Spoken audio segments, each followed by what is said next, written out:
হয়তো সেই বাড়িটায় গেছি একদম মানে হয়তো সারা রাত থাকতে হবে সেখানে, কিন্তু 5 মিনিট ওখানে থাকতে পারছি না। এত একটা মানে ইরি ফিলিং হচ্ছে। মানে হয়তো খুবই সুন্দর জায়গাটা, মানে খুব গোছানো, সাজানো, ভালো পরিষ্কার বাড়ি। কিন্তু তা সত্ত্বেও ওখানে গিয়ে কিরকম ডক্টর বলছে না, our reports all are normal। কেন হচ্ছে সেটা ডক্টরও জানে না। মানে খালি কলকাতায় না, বাইরেও হসপিটালে সব রকম টেস্ট করিয়ে এসছে। সব জায়গার একটাই কথা যে রিপোর্টসে কিছু ধরা পড়ছে। জন্য বাড়িতে তার মনে হয়েছিল যে তার মা স্পিরিটটা তার সাথে সবসময় থাকে। আর সে তার মা আর কি চেয়েছিল, মানে যখন বেঁচে ছিল তখন চেয়েছিল যে তার নাতনিকে বড় হতে দেখে তারপর যেতে। তো ওটা আসানসোলের একটা মন্দির, কালী মন্দির, ঠিক আছে? কালী মন্দিরের পিছনে আছে ওই কুয়োটা। তো ওখানে বলে নাকি যে যিনি আর কি পুরোহিত মানে পুজো করেন, উনি ওখানে যাদের গায়ে বলে ভূতে ধরে বা এরকম হয় তাদের গা থেকে ওখানে আত্মাটা, এবার উনি চলে যাওয়ার পরে আমরা ইলেকট্রোম্যাগনেটিক ফিল্ড ডিটেক্টরটা নিয়ে ওখানে যে বেল গাছটা ছিল তার গায়ে ধরেছি। একটা পার্টিকুলার ডালের মধ্যে এত রেটে ফ্লাকচুয়েট হচ্ছে, মানে সেটাও মানে তুমি চিন্তা করতে পারবে। সেই ডাউহিলে যখন আমরা কার্শিয়াংয়ের ডাউহিলে একটা বেত রোড বলে জায়গা আছে, যেখানে আমরা যখন ইনভেস্টিগেশন করতে যাই, তো ওখানে বলে সন্ধ্যে 6টার পরে আর ওই রাস্তায় কেউ যেতে পারে। তো আমরা দুবাইতে ঘুরতেই গেছি। তো সেখান থেকে আমরা ওখানে গিয়ে জানতে পারি যে এরকম একটা জায়গা আছে, এটার নাম রাসাল খেইমা। রাসাল খেইমাতে একটা মানে পুরো বলা যেতে পারে একটা পুরো গ্রাম, যেটা একসাথে মানে অ্যাবান্ডেন্ট হয়ে গেছে। মানে একসাথে এতগুলো বাড়ির লোক কোথায় চলে গেছে কেউ জানে। তো রেডিও মিটছি যে অগ্নি আছে, অগ্নির সাথে খুব জানার ইচ্ছা ছিল যে এই ঘটনাগুলো যেগুলো আমরা বলছি এটা কতটা সত্যি কতটা মিথ্যে। হ্যালো এভরিওয়ান, চলে এসেছি আবার আজকে একটা নতুন পডকাস্ট ভিডিও নিয়ে। থাম্বনেল এবং টাইটেল দেখে আপনারা তো বুঝেই গেছেন যে আজকে আমাদের সাথে কে রয়েছে। আজকে আমাদের সাথে রয়েছেন প্যারানর্মাল ইনভেস্টিগেটর ঈশিতা দাস সান্যাল। যেহেতু উনি একজন প্যারানর্মাল বা সুপার ন্যাচারাল ইনভেস্টিগেটর, অর্থাৎ ওনার কাজটা হলো ভূত নিয়ে, তাই ওনার কাছ থেকে আজকে বিভিন্ন রকম অদ্ভুত ঘটনা আমরা জানতে পেরেছি। সেই ঘটনাগুলোই কিন্তু আজকে আমরা এই ভিডিওতে আপনাদের সাথে শেয়ার করব। আরেকটি কথা, যারা এখনো পর্যন্ত আমাদের চ্যানেলটা সাবস্ক্রাইব করেননি তারা অবশ্যই কিন্তু চ্যানেলটা সাবস্ক্রাইব করে দিন এবং আমাদের পাশে থাকুন, যাতে আমরা আগামী দিনে আপনাদের জন্য আরও ভালো ভালো ঘটনা এবং আরও ভালো ভালো পডকাস্ট নিয়ে আসতে পারি। আর বেশি কথা বলবো না, চলে যাব সোজা পডকাস্টে। আজকে আমার সাথে রয়েছে ঈশিতাদি। আপনারা সবাই কিন্তু ঈশিতাদিকে চেনেন, অনেক অপেক্ষার পর কিন্তু আজকে ঈশিতাদিকে পেয়েছে। তাই ঈশিতাদির থেকে আজকে অনেক ঘটনা আমরা শুনবো। তাই আর বেশি কথা বাড়াবো না, সরাসরি চলে যাবো ঈশিতাদির কাছে। ঈশিতা, কেমন আছো আগে বলো? খুব ভালো আছি, নমস্কার সকলকে। আচ্ছা, তুমি তো ডিটেকটিভ অফ সুপার ন্যাচারাল যে সংস্থাটা, ওটার সাথে তুমি জড়িত আছো। হঠাৎ করে তোমার এই ভূতের প্রতি ইন্টারেস্ট কেন হলো, মানে এই সবের প্রতি, সুপার ন্যাচারাল, প্যারানর্মাল? যেহেতু ডিটেকটিভ অফ সুপার ন্যাচারাল সংস্থার সাথে আমি যুক্ত আছি, সেই জন্য মানে ওই সংস্থার সাথে যুক্ত হওয়ার কারণটাই হচ্ছে আমার এই জিনিসগুলোর প্রতি ইন্টারেস্ট। তো সেখান থেকে মানে আমি জয়েন করেছিলাম এই কারণে যে ছোটবেলা থেকে আমি ভূতে ভীষণ ভয় পাই। মানে আমার মনে হয় বাকি লোকজন যারা আছে ম্যাক্সিমাম লোকই বলে আমি ভূতে ভয় পাই, এইসব স্টোরি রাত্রিবেলা শুনবো না, বাথরুমে যেতে পারছি না, এরকম অনেক ঘটনাই শুনতে পাই। তো সেরকম আমারও ছিল, ভূতের সিনেমা হলে আমি একা দেখতে পারতাম না। তারপরে একটা সার্টেন এজের পরে হয় না, বাবা মা আলাদা রুম দেয় থাকার জন্য, তো আমাকেও দেওয়া হয়েছিল, কিন্তু আমি সেখানে একা থাকতে পারিনি। আমার মানে রোজ রাত্রিবেলা আমাকে লাইট জ্বালিয়ে শুতে হতো। তো আমি লাস্টলি বললাম যে থাক, দরকার নেই, বাবা আমার মাঝখানে শুতো। মানে আমার এতটাই ভয় লাগতো যে সাইডেও শোবো না, যদি কেউ হাত বাড়িয়ে আমাকে ধরে, মানে ভূতের সিনেমায় যেরকম দেখায় আর কি। তো এইরকম ব্যাপার থেকে যখন দেবরাজের সাথে আমার বিয়ে হয়, তারপর যখন শুনি যে দেবরাজ এরকম একটা মানে মানে সাবজেক্ট নিয়ে পড়াশোনা করছে বা রিসার্চ করছে, তখন আমি ওকে অনেক রকম কোয়েশ্চেন করতে থাকি যে তাহলে সিনেমায় যেটা দেখায় ওরকম কেন না, ওরকম কি তাহলে হয়, তুমি কি। ফার্স্টে আমি ওকে খুব মানে ডিমোটিভেট করতাম, বলতাম যে কি আমি লোকে কি বলবো, তুমি ভূত ধরো। তো ও তখন আমাকে বলে যে জিনিসটা ওরকম ওঝাদের মানে যেটা সবাই ভাবে যে ওঝার মতন কাজটা, ব্যাপারটা ওরকম না, ভূত ধরা মানে ওরকম না, এটার একটা সায়েন্টিফিক্যালি দিক আছে যেটাকে এইভাবে ব্যাখ্যা করা যায়। তো তখন আমার মনে হলো যে তাহলে যদি আমি এই টিমের সাথে জয়েন করি, এরা যেখানে যেখানে যাবে তাহলে আমাকে নিয়ে যাবে, তাহলে আমার যে মানে অ্যাকচুয়াল যে ভয়টা আছে সেটা আমার কাটবে, কারণ আমি সেই জায়গাগুলোতে রাত্রিবেলা গিয়ে থাকতে পারবো। এবার একেবারেই যে ভয় পাবো না সেটা তো নয়, যেহেতু আমার সাথে টিম থাকবে, আমরা সবসময় টিম নিয়ে যাই, যে কারোর কোনো প্রবলেম হলে আরেকজন আছে। এই যে আমার একটা মেন্টাল সাপোর্টও ছিল, সেইটার থেকে আমি বললাম যে তাহলে আমাকে তোমার টিমে নাও। তখন থেকেই আমার ডিটেকটিভ আর সুপার ন্যাচারাল জয়েন করা। বেসিক্যালি এটা আমার ভূতের ভয়টা কাটানোর জন্যই বলতে পারো, মানে ওই জন্যই আমি জয়েন করেছিলাম। তা এখন কি তোমার ভূতের ভয় পুরোপুরি কেটে গেছে? পুরোপুরি কেটে গেছে আমি এখনো বলবো না, কিন্তু আমার অনেকটাই কেটে গেছে, অনেকটাই ওভারকাম করে নিয়েছি। আগে যেরকম মানে একা বাড়িতে থাকতে পারতাম না, যেটা বললাম যে বাবা মা পাশের ঘরে আছে তাও আমি এই ঘরে থাকতে পারছি না, সেই জিনিসটা এখন হয় না। এখন পুরো বাড়িতে কেউ না থাকলেও আমি একা থাকতে পারি, আর আমাকে লাইট জ্বালিয়ে থাকতে হয় না। বা যদি পাশের ঘর থেকে কোনো সাউন্ডও আসে তখন আমি সেটাকে ইগনোর করি। আমার মনে হয় যে ঠিক আছে, কেউ যদি আছে তাহলে থাক না, আমাকে তো কোনো ডিস্টার্ব করছে না। এই যে মনের মধ্যে যে আমার যে সাহসিকতাটা জন্মেছে, এটা ডিটেকটিভ অফ সুপার ন্যাচারালের জন্য হয়েছে। আচ্ছা, তোমরা তো এইসব বিষয়ের মধ্যে রয়েছো, এটা নিয়ে গবেষণা করছো, তো তোমাদের পার্সোনাল লাইফে এগুলোর কোনো এফেক্ট পড়েনি বা তোমাদের মেন্টাল কোনো এফেক্ট পড়েনি এগুলো? হ্যাঁ পড়ে, সবসময় সব ক্ষেত্রে যে পড়ে সেটা বলবো না, কিন্তু কিছু কিছু কেসের ক্ষেত্রে এরকমও হয়েছে যে হয়তো সেই বাড়িটায় গেছি একদম মানে হয়তো সারা রাত থাকতে হবে সেখানে, কিন্তু 5 মিনিট ওখানে থাকতে পারছি না, এত একটা মানে ইরি ফিলিং হচ্ছে। মানে হয়তো খুবই সুন্দর জায়গাটা, মানে খুব গোছানো সাজানো ভালো পরিষ্কার বাড়ি, কিন্তু তার সত্ত্বেও ওখানে গিয়ে কিরকম একটা মানে কি করে আমি বোঝাতে পারছি না, আনইজি ফিল হচ্ছে। মানে আমি দেবরাজকে বলছি যে এখানে সারা রাত থাকতে হবে, আমার না ভালো লাগছে না। তো বলেছে আমি একজনকে কথা দিয়েছি তো থাকতে তো আমাদের হবেই।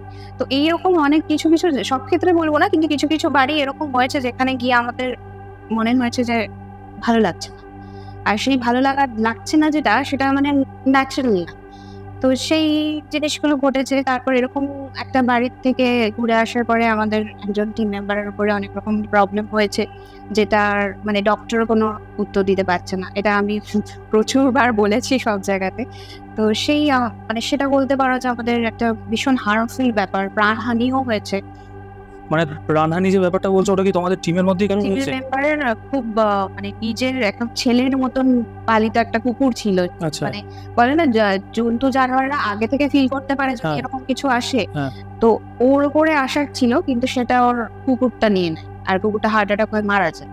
আচ্ছা। তো আর তারপরে ওর শরীরের উপরে বিভিন্ন রকম মানে নার্ভ প্রবলেম, হার্ট প্রবলেম সবকিছুই চলছে, মেডিসিন নিচ্ছে, কিন্তু রিপোর্টসে কিচ্ছু নেই। মানে ডক্টরসকে যে জিজ্ঞাসা করা হচ্ছে যে ওর এই প্রবলেমটা কেন হচ্ছে, মানে ওর কি কোনো মেন্টাল ইলনেস হচ্ছে নাকি ওর কোনো শিরায় কোনো প্রবলেম হয়েছে, এটা কেন হচ্ছে? তো ডক্টর বলছে না, ওর রিপোর্টস অল আর নট, কেন হচ্ছে সেটা ডক্টরও জানে। মানে খালি কলকাতায় না, বাইরেও হসপিটালে সব রকম টেস্ট করিয়ে এসছে, সব জায়গার একটাই কথা যে রিপোর্টসে কিছু ধরা পড়ছে। আচ্ছা, তুমি যে বললে যে কোনো বাড়িতে তোমরা যদি ধরো যাও, সেটা যদি প্যারানর্মাল বা সুপার ন্যাচারাল যেটাই থাকবে, তোমরা সেটা ফিল করতে পারো। তুমি বললে যে তোমার খুব অস্বস্তি ফিল হচ্ছিল, এর আগে একটা জায়গায় গিয়েছি, তো এটা কি তোমরা এইসব ব্যাপার নিয়ে ঘাটাঘাটি করো বলেই কি এটা তোমাদের সাথে হচ্ছে? কারণ ওখানে যারা সাধারণ মানুষ, ধরো আমরাই কেউ গেলাম, তোমরা গেলেও ফিল করতে, আমরাও কি ফিল করতে পারবো? সবাই ফিল করতে পারবে।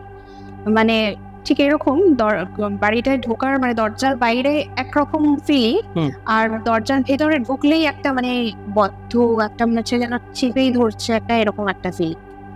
আচ্ছা, মানে হয় না ঘাড়ে চেপে মনে হচ্ছে মাথা ভার হয়ে যাচ্ছে, এরকম টাইপের একটা ফিলিং। যেটা সেটা খালি আমি বলবো না যে আমি সিক্স সেন্স আছে আমার সেন্স করতে পারছি, এরকম ব্যাপার না, যে যাবে সেই ফিল করতে পারবে। এমনি তোমাদের এখনো পর্যন্ত সব থেকে তোমার দেখা সব থেকে মানে খারাপ ঘটনা কি ছিল? এই খারাপ ঘটনা তো এটাই, যেটা আমি বললাম আমার টিম মেম্বারের সাথে মানে হচ্ছে, মানে প্রাণহানি বলতে তার কুকুরের প্রাণহানি তো হয়েছে, তার দুটো মিসক্যারেজ হয়ে গেছে, মানে ওর ওপর দিয়ে চলেই যাচ্ছে জিনিসটা। এখন কবে ওটা পুরোপুরি সলভ হবে ঠিক হবে জানি না, কারণ ও অনেক কিছুই করেছে, কোনোভাবেই ওটা মানে একটা হয় না যে ওকে ছেড়ে চলে যাবে, ওর লাইফটা নর্মাল হয়ে যাবে, সেইটা ওর হচ্ছেই না। আচ্ছা, তোমাদের যে সংস্থা ডস, তোমরা ধরো কোথাও গেলে, তোমরা সাধারণত কোথাও গিয়ে যে প্যারানর্মাল বা সুপার ন্যাচারাল যেটাই হোক যেটা রয়েছে ওখানে, সেই জিনিসটাকে কি তোমরা সলভ করে ফেলো? মানে না, তাহলে আমরা কখনো মানে সলভ করতে পারি না। সবসময় আমরা বলি যে কোথাও কিছু আছে কি নেই সেটা আমরা ডিটেক্ট করে বলতে পারি, কিন্তু ওরকম না যে আমি একটা ডিটেক্ট করে পেলাম কিছু একটা আর আমি তাকে বললাম আপনি এই যোগ্য করুন, এই এখানে এই পাথরটা রাখুন তাহলে ঠিক হয়ে যাবে, এরকম আমরা সাজেশন দিই না। কারণ আমরা এইসব জিনিসগুলোতে বিশ্বাস করি না। যে মানে আমরা সবসময় চেষ্টা করি সবকিছুর মধ্যে সায়েন্সকে খোঁজার, যে যদি আমাকে কেউ বলছে যে হ্যাঁ এখানে একটা যজ্ঞ করুন তাহলে আপনার ঠিক হয়ে যাবে, মানে সেটা যে আমি ভগবানকে ডাকলাম বলে ভগবান এসে সব ঠিক করে দিয়ে গেল, ব্যাপার এই লজিকটাতে আমরা বিশ্বাস করি না। আমরা সবসময় থিঙ্ক করি যে যদি আমি কাউকে কোনো বলছি যে এটা করুন আপনার ঠিক হতে পারে, সেটার পিছনে কিন্তু একটা সায়েন্স থাকে। আচ্ছা, তো সেই জন্য আমরা ওরকম ভাবে কাউকে পাথর দিয়ে মন্ত্র পড়ে যে এটা করুন ঠিক হয়ে যাবে ওরকম আমরা সাজেশন দিই না। কিন্তু এবার তাহলে হয়তো সবাই ভাববে যে তাহলে আমাদেরকে লোক কেন ডাক, এরকম কি তাহলে তো আমরা ডেকে ডাক নেই, খালি তারা ডিটেক্ট করতে পারে, এটা তো তাড়াতে পারে। এবার আমাদের অনেক কেসের ক্ষেত্রে, সব কেসের ক্ষেত্রে না কিন্তু অনেক কেসের ক্ষেত্রে এরকম হয়েছে যে আমরা মানে যে কারণে জিনিসগুলো ঘটছে সেগুলো ডিটেক্ট করার পরে আমরা কনভারসেশন করার চেষ্টা করি যে স্পিরিটটা আছে তার সাথে, যে সে কেন আছে, কি চাই তার, সে কেন এখান থেকে যাচ্ছে না। তো সেই যে কনভারসেশনে আমাদের একটা ইকোবক্স সেশন আছে, সেইটার দ্বারা আমরা কনভারসেশন করার চেষ্টা করি। তো সেইটা করার পরে না অনেক ক্ষেত্রে যেটা হয়েছে যে স্পিরিটটা ধরো এক্সিস্ট করছে তার কিছু বলার ছিল, সে আমাদের কনভারসেশনের মাধ্যমে সে বলে দিয়েছে, এবং তারপরে আমরা সেই বাড়ি থেকে আবার খোঁজ নিয়েছি যে আর কিছু ঘটেছে কিনা, আপনাদের আর কোনো ফিল হচ্ছে কিনা। সেখান থেকে বলেছে যে না, আপনারা যাওয়ার পর থেকে আর কিছু হচ্ছে। কোথাও গিয়ে ওই যে ব্রিজটা তৈরি করার যে কানেকশন, মানে যে হয়তো আছে সে আমার কোনো ক্ষতিই চায় না, সে হয়তো আমাকে কিছু বলতে চায়। আচ্ছা, কিন্তু সাধারণ মানুষ কি ভাবে যে বাবারে কিছু একটা হচ্ছে, ভয় পেয়ে পালিয়ে যাবে। হয়তো সে ভয় পাওয়ারই জিনিস না, তার কিছু একটা ফিলিং আটকে আছে, সে সেটা বলে নিজেকে খালি করে চলে যেতে চায়। তো এই যে ব্রিজটা আমরা ক্রিয়েট করে দিতে পারছি, যেখানে যার কিছু বলার আছে সে বলে দিতে পারছে যা তার প্রিয় কাছের মানুষটাকে, তারপরে সে মুক্তি পেয়ে যাচ্ছে, তারপরে সে আর ইহ জগতে থাকতে চাইছে। তো এরকম অনেক ক্ষেত্রে হয়েছে। তো এটাকে যদি সলভ করা যায় তো সলভ। আচ্ছা, কনভারসেশনটা কিরকম ভাবে হয় এই ক্ষেত্রে? কনভারসেশনটা ধরো আমি একটা এক্সাম্পল দিচ্ছি। একজনের বাড়িতে তার মনে হয়েছিল যে তার মার স্পিরিটটা তার সাথে সবসময় থাকে। আচ্ছা, আর সে তার মা আর কি চেয়েছিল, মানে যখন বেঁচে ছিল তখন চেয়েছিল যে তার নাতনিকে বড় হতে দেখে তারপর যেতে। আচ্ছা, তো মানে এখন ভগবানের ইচ্ছার উপর তো আমরা কিছু করতে পারি না, তো উনি মারা যান। তো যখন উনি মারা যান তখন মানে লাস্ট মোমেন্ট অব্দি ওনার ইচ্ছা ছিল যে ওনার নাতনির সাথে উনি থাকবেন। আচ্ছা। তো উনি মারা যাওয়ার পর থেকেই ওনার মেয়ের এরকম একটা ফিল হতে থাকে যে কোথাও না কোথাও ওর মা এখনো আছে, এবং মানে ওর নাতনিকে গ্র্যাব করে নিয়ে যেতে চায় সাথে। মানে হয়তো নিয়ে যেতে চায় না, কিন্তু ওর মনে হচ্ছে যে আমার মা ওকে নিয়ে যেতে চায়, যেহেতু বেঁচে থাকা অবস্থায় ওনার ওটাই একটা ইচ্ছে ছিল। তো সেই জন্য আর উনি যেখানেই ট্রাভেল করছেন সেখানেই নাকি ওই স্পিরিটটা ট্রাভেল করছে, মানে এরকম না যে খালি এইটুকু জায়গাতেই আছে, ওনার সাথে সাথে ট্রাভেল করছে। সেটা কিভাবে বুঝলেন?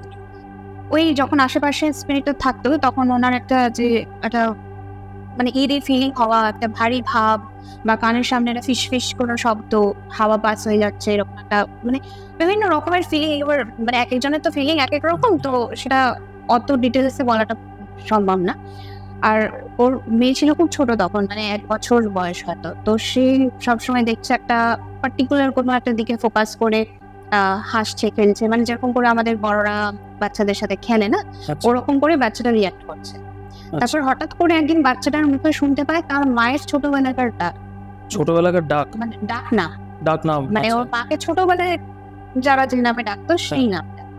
তখন ওরা মানে কনফার্ম হয় যে তাহলে এটা আমার মাই, কারণ এই নামটা বাড়িতে উচ্চারণ হয় না।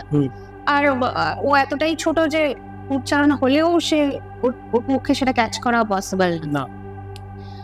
উচ্চারণ অ্যাকচুয়ালি হয়ই না।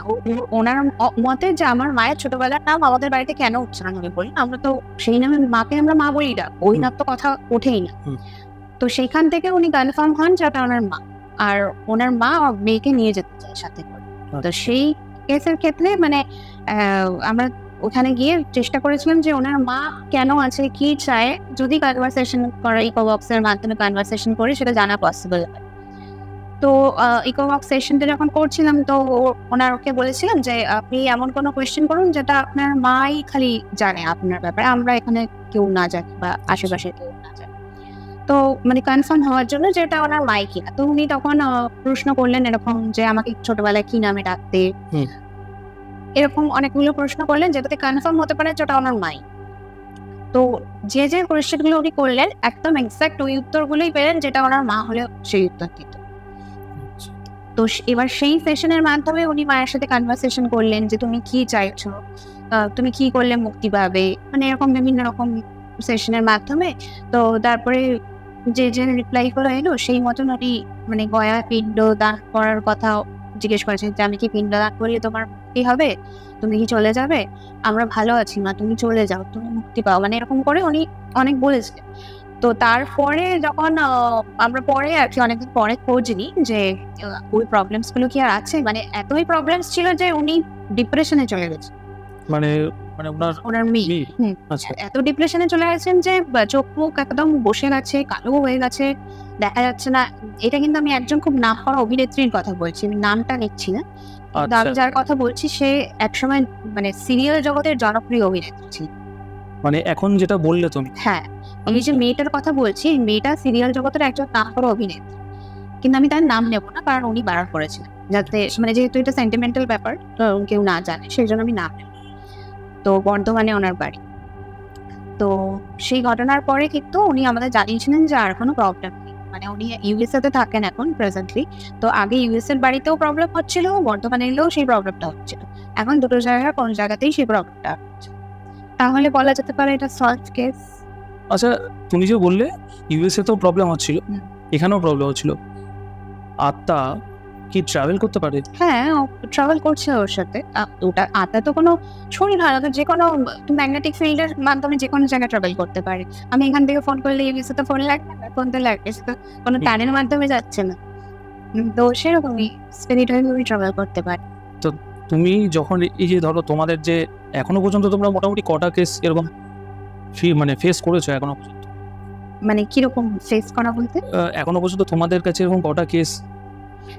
সে তো প্রচুর কেস করেছি, মানে ওটা কাউন্টলেস, কারণ মানে সব কেস তো আমরা ডকুমেন্টারি করতে পারি না। আমরা ডকুমেন্টারি সেটুকুই করতে পারি যেটুকু আমরা নিজেদের জানার ইচ্ছার জন্য আমরা করি। আর কিছু ক্লায়েন্ট কেস যেটা হচ্ছে তারা আমাদের পারমিশন অ্যালাউ করে তবে করতে পারি। ম্যাক্সিমাম মানে ক্লায়েন্টই চায় না তাদের জিনিসটা সামনে আসুক, বিভিন্ন সামাজিক ইস্যুস থাকে না, সেই জন্য আমি যেরকম বললাম উনি চান না ওনার নাম সামনে আসুক। আচ্ছা, তো সেরকম সেই জন্য প্রচুর এরকম কেস আছে যেটা আমরা মানে ভিডিও করতে পারি না বা লোকেদের সামনে আনতে পারি। আচ্ছা আমি তোমাদের চ্যানেলে, তোমাদেরও তো একটা ইউটিউব চ্যানেল আছে, তোমাদের চ্যানেলে আমি একটা প্রেত কুয়ার ব্যাপারে দেখছিলাম। প্রেত কুয়া ওই ব্যাপারটা কি ছিল ওটা আমি অনেকটা ডিটেলসেই দেখেছিলাম, ওটা অনেকটাই দেখেছিলাম আমি। তো ওখানে যখন ধরা হচ্ছিল, মানে তোমাদের একটা মেশিন ছিল, হ্যাঁ, যে ফিগারটা, ওটা সাংঘাতিক অদ্ভুত লেগেছিল আমাদের। আমরাও প্রেতপুর ব্যাপারে আমরা মানে ইউটিউব থেকে শুনেই মানে আমাদের মনে হয়েছিল যে জায়গাটায় যাওয়া উচিত। তো ওটা আসানসোলের একটা মন্দির, কালী মন্দির, ঠিক আছে, কালী মন্দিরের পেছনে আছে ওই কুয়োটা। তো ওখানে বলে নাকি যে যিনি আর কি পুরোহিত মানে পুজো করেন, উনি ওখানে যাদের গায়ে বলে ভূতে ধরে বা এরকম হয় তাদের গা থেকে ওখানে আত্মাটা ছাড়ানো হয়, ছাড়িয়ে আর ওই যে কুয়োটার মধ্যে বন্দি করে রাখে। বন্দি করে রাখে? হ্যাঁ। আচ্ছা, মানে ধরো তোমাকে ভূতে ধরেছে, তোমার থেকে নামালো আত্মাটাকে, নামিয়ে তো একটা কোথাও ওনাকে প্লেস করতে হবে। তো উনি করতেন কি, আত্মাটাকে নামিয়ে একটা মুরগির মধ্যে ওটাকে প্লেস করে, আচ্ছা, করে মুরগিটাকে বলি দেয়, দিয়ে সেই রক্তটা কুয়োর মধ্যে দেয়, আচ্ছা, দিয়ে ওখানে আত্মাটাকে বন্দি করে।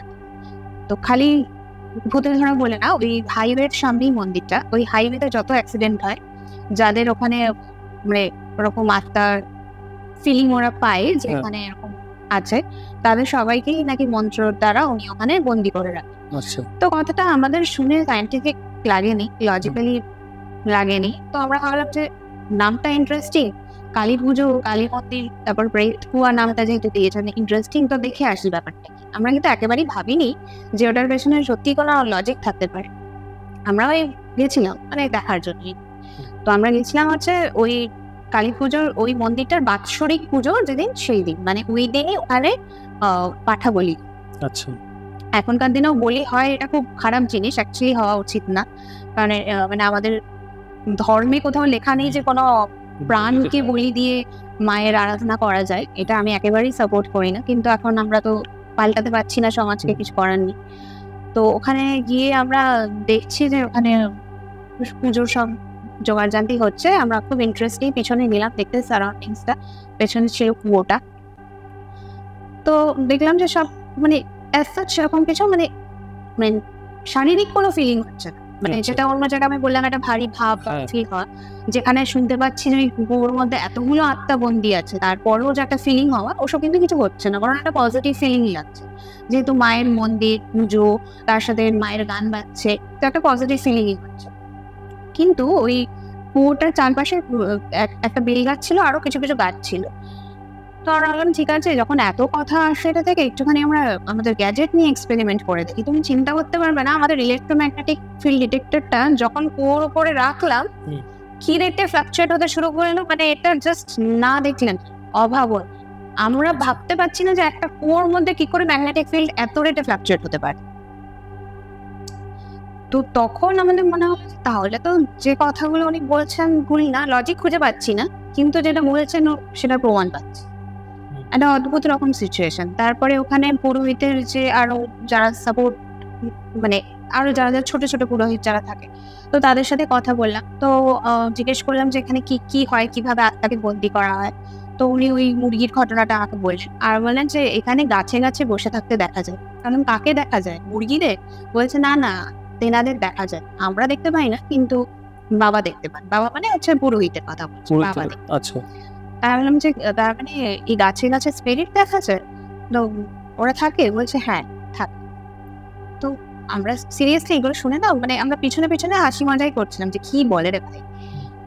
এবার উনি চলে যাওয়ার পরে আমরা ইলেকট্রোম্যাগনেটিক ফিল্ড ডিটেক্টরটা নিয়ে ওখানে যে বেলগাছটা ছিল তার গায়ে ধরেছি। একটা পার্টিকুলার ডালের মধ্যে এত রেটে ফ্লাকচুয়েট হচ্ছে, মানে সেটাও মানে তুমি চিন্তা করতে পারবে যে কি করে ছিল আর কি। হ্যাঁ সেটা ছিল, মানে লাইক মনে হচ্ছে যে এই ডালটাতেই বসে আছে, তুমি অন্য ডালে হচ্ছে না, ওই ডালটাই হচ্ছে, মানে পাতার মধ্যে হচ্ছে, পাতার মধ্যে ফ্লাকচুয়েট করছে এত হাই রেটে। তো তখন বললাম যে না, তাহলে তো কিছু ব্যাপার সত্যিই আছে যেটা আমাদের বোধগম্যের বাইরে। তো সেটা খুব ইন্টারেস্টিং জায়গা আছে।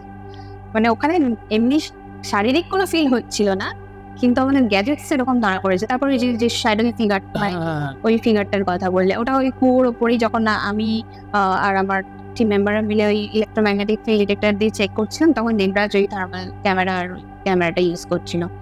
তো ওই কুয়োর পার্টিকুলার জায়গাটায় প্রচন্ড মানে লাল হয়ে গেছে, মানে প্রচন্ড হট হয়ে আছে ওই জায়গাটা। তারপরে তোমার ওইখানেই ওই ফিগারটা, স্টিকি ফিগারটা আসছিল ক্যামেরার, অথচ ওখানে কোনো, মানে ওই ফিগারটা তখনই নেয় যদি কোনো মানুষ টানুষ থাকে।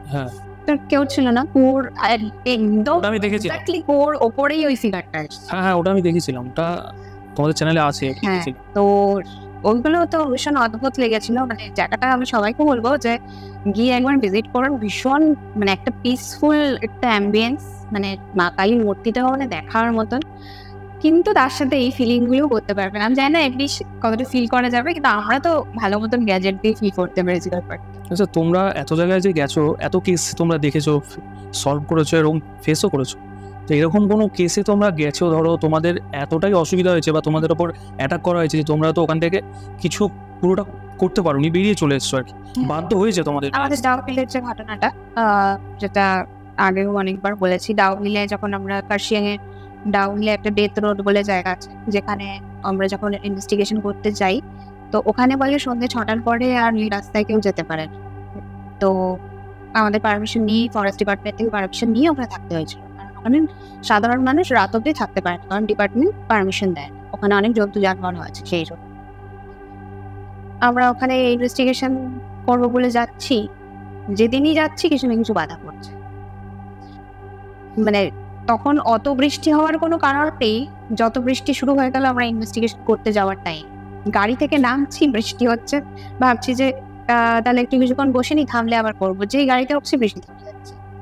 আচ্ছা, মানে ম্যাজিকের মতন থেমে গেছে, চলো তাহলে আবার করি, আবার গাড়ি থেকে পা নিচে নামাচ্ছি, আবার বৃষ্টি এসে যাচ্ছে, মানে কোনোভাবে যেন করতে পারছি না এরকম। আচ্ছা।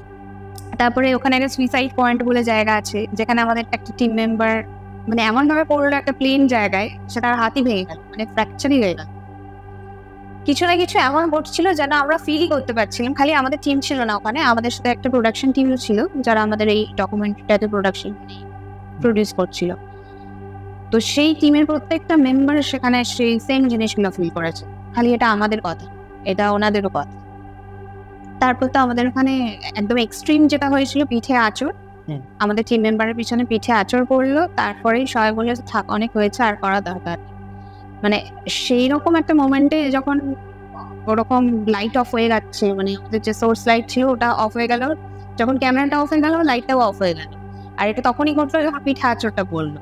তারপরে যখন সব ডিরেক্টর প্রডিউসার ওরা ছিল, যখন বললো যে না অনেক হয়েছে, এবার তোমরা চলো বলে, 4টে আমাদের গাড়ি ছিল। ফার্স্ট গাড়িটা ডিরেক্টরদের ছিল, সেকেন্ড গাড়িটা আমাদের ছিল, আর পেছন দুটো প্রোডাকশনের ছিল। সবাই উঠে যখন স্টার্ট করছে একটা গাড়িও স্টার্ট নিচ্ছে, একটা গাড়ি একটা গাড়িও স্টার্ট নিচ্ছে, 4টে গাড়ি স্টার্ট নিচ্ছে একসাথে, মানে এট এ টাইম। তখন সবার হয়ে গেছিল চাপ যে এবার কি হবে। বিশেষ করে মানে আমার এক্সাইটমেন্ট লাগছিল। দেবরাজ বলছে যে না সত্যি এটা তো খুব চাপের ব্যাপার হচ্ছে, যে এখানে মানে আমাদের সাথে যেহেতু অনেকগুলো লোকের দায়িত্বও আছে না, খালি আমরা তো নেই, এরকম কেন হচ্ছে, এখান থেকে তাড়াতাড়ি চলে যাওয়াই ভালো।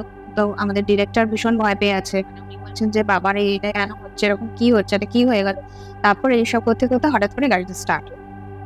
কিন্তু ব্যাপারটা হচ্ছে একটা গাড়ি যদি বন্ধ হতো কোনো প্রবলেম হয়েছে মানে, একসাথে 4টে গাড়ি যখন স্টার্ট নিচ্ছে না তখন আমরা ভাবলাম যে ইটস নট ন্যাচারাল। তুমি বেসিক্যালি তুমি বা দেবরাজ দা এই যে এইসব তোমরা তো মেন এই সংস্থার রয়েছো, তো তোমার আশেপাশে পার্টিকুলারলি তোমাদের আশেপাশে বা তোমাদের বাড়িতে এরকম কি কোনো তোমরা কখনো ফিল করেছো? কারণ তোমরা যেহেতু এইসব নিয়ে কাজ করো। সবসময় ফিল করি, সবসময় ফিল করি আমাদের বাড়িতে কেউ একজন আছে, এটা আমিও তো ফিল করি, যারা আমাদের বাড়িতে আসে তারাও ফিল করতে পারে। মানে কিন্তু যেই আছে সে কোনো ক্ষতি করে, সে আছে তাকে তাড়ানোর কোনো ব্যবস্থা করো? না, তাকে আমরা ঘাটানোর চেষ্টাই করিনি। সে নিজের মতন আছে, ঘুরে বেড়ায় বাড়ির মধ্যে, মাঝে মাঝে কানে কানে কথা বলতে চায়, কিন্তু আমরা সেটাকে অতটা ভয় বলে নিই। কদিন আগেও হয়েছে, দেবরাজ শুয়ে আছে একা একটা ঘরে রাত্রিবেলা, হঠাৎ করে বলছে যে মানে এই ঘরে চলে এসছে, বলছে আবার সে কানের কাছে ফিসফিস করছে, নিঃশ্বাস ফেলছে। কারণ তাতে কি হয়েছে, ভয় পেয়ে গেলে নাকি? বলছে না ভয় পাচ্ছি না, কেমন একটা আনইজি লাগছে না, রাতের 1টা-2টার সময় কানের সামনে কেউ নিঃশ্বাস ফেলছে। মানে তোমাদের ক্ষতি করার ভাবনার চেষ্টা করে না, বাট সঙ্গে আছে যে সেটা বুঝতে পারি। কিন্তু এই কদিন আগে আমাদের একটা বন্ধু আমাদের বাড়িতে গেছিল, বাথরুমে গেছে, বাথরুম থেকে বেরিয়ে বলছে আমার না বাথরুমে গিয়ে সত্যি মনে হচ্ছে যেন কেউ একটা ঘাড়ের কাছে নিঃশ্বাস ফেলছে। হ্যাঁ আছেই তো, কোনো চাপ নেই, কিছু করবে। আমরা এইভাবেই নিই জিনিসটাকে, এবং আমরা তোমাদেরকেও বলি যদি কারোর সাথে এরকম কিছু ঘটে থাকে, কেউ তো আছে মানে নিজের ঘর বাড়ি ছেড়ে দিতে চাইছে এরকম অবস্থা, তো তাদেরকেও এটাই বলি যে যেটাই আছে, যে এনার্জিটাই আছে তাকে নিজেদের ওপর হাবি হতে দেবে না। কারণ আমাদের শরীর আছে, ওদের শরীর, আমরা বেশি পাওয়ারফুল ওদের থেকে, আমাদের উপর ওরা হাবি হয়ে কিছু যাতে করতে, সেই গাটসটা নিজেদের মধ্যে তৈরি করতে। তার মানে সেই জন্য আমরা আমাদের টিমের একটাই মন্ত্র, রাইজ অ্যাবাভ ফিয়ার, ভয়কে জয় করা, যেটা আমি কিন্তু এই ডিটেকটিভ অফ সুপারন্যাচারাল জয়েন করার পরে জয় করতে পেরেছি। তার মানে তোমাদের যদি তোমাদের কথায় ভূত যে জিনিসটা বা প্যারানর্মাল যে জিনিসটা আমরা সাধারণত সিনেমাতে যেরকম দেখি একটা মানুষের মতন দেখতে, এরকম হয় না? না ওরকম হয় না, ওই সাদা শাড়ি পরে নানের মতন একটা ওরকম বাধা ধরনের মেকআপ নিয়ে ঘুরে বেড়াবে ওরকম হয় না। যেটা হয় একটা এনার্জি, যেটা আমাদের ফিল করতে পারি এনার্জি সেরকম। আর হচ্ছে খুব খুব কম রেয়ারলি কোনো শ্যাডোই ফিগার দেখা যায় যেটা ওই এনার্জিটাই কোনো মানে ধুলো ময়লা পার্টিকলস থেকে নিয়ে নিজেকে ফর্ম করার চেষ্টা করে। সেটা প্রচন্ড খুব মানে কি বলবো, খুব তাকতওয়ার, মানে কি বলে ওটাকে, খুব পাওয়ারফুল এনার্জি হলে সেটা ওরা করতে পারে। আচ্ছা, আদারওয়াইজ ওরকম সিনেমায় যেরকম দেখি ওরকম হয় না। আচ্ছা, প্ল্যানচেটের বিষয়টা যেটা রয়েছে এইটার কি মানে এইটা কি যে কেউ করতে পারে? প্ল্যানচেটের বিষয়টা মানে প্ল্যানচেট যে কেউ করে আত্মাকে ডাকতে পারে, মানে এরকম তোমরা কি কোনো কেস? না, এরকম কোনো কেস দেখিনি, কিন্তু আমার মনে হয় যে কোনো জিনিসই আমাদের না জেনে এগোনোটা ঠিক। মানে আমি যখন কোনো একটা কাজ করছি সেটা সার্কামস্ট্যান্স কি হতে পারে, বা সেটা হলে তার পরিবর্তে আমি কি করলে সেটার থেকে আমি বেরোতে পারবো, এই সমস্ত বিষয়গুলো না জেনে ওইটার মধ্যে ঢোকাটা ঠিক। সবাই তো হয় মার্কেটে ওইজাবট কিনতে পাওয়া যায়, এসে বসে এই আসুন আপনার সাথে কথা বলুন এরকম করে ডাকতেই পারে। কিন্তু হয়তো আমি ধরে নিলাম যে এসেও গেল, কিন্তু যে এসে গেল তাকে আবার যে পাঠানো, বা সে যে এসে গেল সে আমার কোনো ক্ষতি করবে না, এই সব জিনিসগুলো বিচার করে তবে কোনো কাজ করা উচিত। মানে যারা এ সম্পর্কে নলেজ রাখে তাদের সাপোর্ট নিয়েই জিনিসটা করা উচিত, নাহলে তো সবাই সব কাজই করতে পারতো, তাহলে তো নলেজের দরকারই পড়তো। তোমরা এতগুলো যে কেস তোমরা গেছো, যে কোনো একটা এরকম ঘটনা বলো যেটা ধরো তোমাদের একটু বেশি আনন্যাচারাল লেগেছে, মানে মনে হচ্ছে যে তোমাদের এটা হাতের বাইরে বা কিছু খুবই পাওয়ারফুল, ওইটাই তো, যেটা ডাউনহিল বাদ দিয়ে যদি না যেটার কারণে আমাদের টিম মেম্বারের ওপরে এই যে মানে জানলেওয়া যে জিনিসটা ঘটছে, এই যে কেসটা, যে বাড়ির যে কেসটা, ওই কেসটার জন্যই মানে আমরা একটুখানি ঘেটে আছি, ওই কেসটা আমরা এখনো সলভ করে উঠতে পারছি না, যে কারণে প্রচুর প্রাণহানি হয়েছে, যেটা আমি বললাম। তো ওখানে আছে কোনো একটা ডিমান্ড, ঠিক আছে? তো এটা কোনো আই থিঙ্ক কোনো ব্ল্যাক ম্যাজিক এরকম টাইপের ঘটনা, মানে ওদের ফ্যামিলি মেম্বার আরেকজনের উপরে ব্ল্যাক ম্যাজিক করে রেখেছে, যে কারণে ওদের সব নষ্ট হয়ে যাচ্ছে। সেই এফেক্টটা খালি ওদের মধ্যে না, ওদের সাথে যারা কানেক্ট হচ্ছে তাদের উপরেও পড়ছে, যে কারণে আমাদের টিম মেম্বারের উপরেও এফেক্টটা পড়েছে। সবার উপরে তো সেম ভাবে এফেক্ট করে না, কারণ মানে হয়তো কি বলবো, মনের জোরটার উপরে ডিপেন্ড করে। তো সেই ওই যে বাড়ির কেসটা, ওই কেসটা ভীষণভাবে সবার উপরে এফেক্ট করেছে। যাদের বাড়ি, তারা এখন বাড়ি ছেড়ে অন্য জায়গায় পালিয়ে যেতে বাধ্য হয়েছে। মানে আমরা ওটাই সাজেস্ট করে এসেছিলাম যখন গেছিলাম, যে যাই হোক আপনারা যাবেন, কিন্তু এমনই একটা ঘটনা ঘটে যেটার পরে ওরা বাধ্য হয়ে পালিয়ে যায়। ওরা বিড়াল পুষতো, তো ওদের বাড়িতে প্রায় 10-12টা বিড়াল ছিল। তো মা আর মেয়ে একদিন বাজারে গেছে, বাজার থেকে ফিরে এসে দেখছে প্রত্যেকটা বিড়াল একসাথে মরে পড়ে আছে, আর মুখ থেকে রক্ত উঠে মারা গেছে। মানে একসাথে অতগুলো বিড়াল একসাথে। তো আমরা তখন জিজ্ঞেস করেছিলাম যে তাহলে এটা কি কোনো মানে ফুড পয়জনিং এর কেস হতে পারে? তখন বললো যে না, ওরা ডক্টরকে দিয়ে চেক করিয়েছে, কিন্তু ডক্টর বলেছে না, ফুড পয়জনিং এর কোনো কেস হয়নি। সেই ঘটনার পরে ওরা বাড়ি ছেড়ে দিতে বাধ্য হয়, আর সেই বাড়িটার কেসটা নিয়েই আমরা এখনো মানে চলে যাচ্ছি, যে যদি ওটা থেকে কিছু করতে পারি, কিন্তু ওটা এতটাই পাওয়ারফুল ডিমান্ড যে আমরা মানে কিছু করে উঠতে পারছি না। তো সেইটার জন্য ওটার পেছনে আমরা এখনো পড়ে আছি, জানি না ওটা কবে সলভ করতে পারবো। সবাই আর কি জানতে চায়, যারা আমাদেরকে ফলো করে তারা সবাই জানে। ওটার ফার্স্ট পার্টটা আমাদের নাম দিয়েছিলাম আমরা ডিমনিক, আর আমাদের সেকেন্ড পার্ট আনার কথা, যেটা নাম হচ্ছে ডিমনিক পার্ট 2, যেখানে আমরা হোপ করছি যে আমরা কিছু একটা করতে পারবো, কিন্তু এতটাই চাপের হয়ে যাচ্ছে জিনিসগুলো দিনের পর দিন, প্রচন্ড রকম এফেক্টেড হচ্ছে প্রত্যেকের ক্ষেত্রে যারা ওই বাড়িটার সাথে যুক্ত। মানে আমরা যাদেরকে হেল্প করছি না, তো আমাদের ওপরেও জিনিসটা আসছে, খালি আমার ওই টিম মেম্বারের ওপরে না। কি বলবো, আমার ওই পুরো ব্যাপারটার সাথে আমার একটা মামা কানেক্টেড ছিল। সেই মামাও যেদিন আমাদের ওই বাড়িটায় ওই মানে আমরা একটা প্রসিডিউর করতে চাইছিলাম যেখানে আমরা ডিমান্ডটাকে ক্যাপচার করতে পারি, তো যেদিন আমাদের যাওয়ার কথা, সেই মামা সেই দিন সুস্থ অবস্থায় মুখ থেকে রক্ত উঠে মারা যায়। সেই দিন কিন্তু একদম সুস্থ, অফিস থেকে আসছিল, মামিকে ফোন করে বললো চা করো, আমি মিষ্টি কিনে নিয়ে আসছি।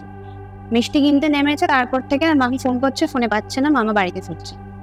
তারপরে সব লোকজন বাড়িতে দিয়ে যাচ্ছে, দেখছে মুখ থেকে রক্ত বেরিয়ে মানে প্রায় মারাই গেছে। তারপর হসপিটালে ভর্তি করতে মারা গেছে। মানে যার কথা বলছো, মানে যে ডিমান্ডের কথা বলছো, সেটা মানে অনেকটাই পাওয়ারফুল, প্রচন্ড পাওয়ারফুল, প্রচন্ড।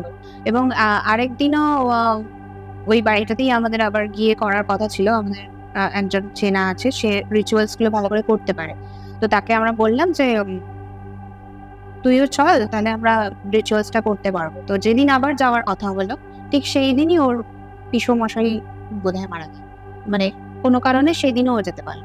মানে এভরি ডে, মানে প্রত্যেক দিন প্রত্যেকটা ঘটনার সাথে একটা করে মৃত্যু জড়িত এই কেসটার সাথে।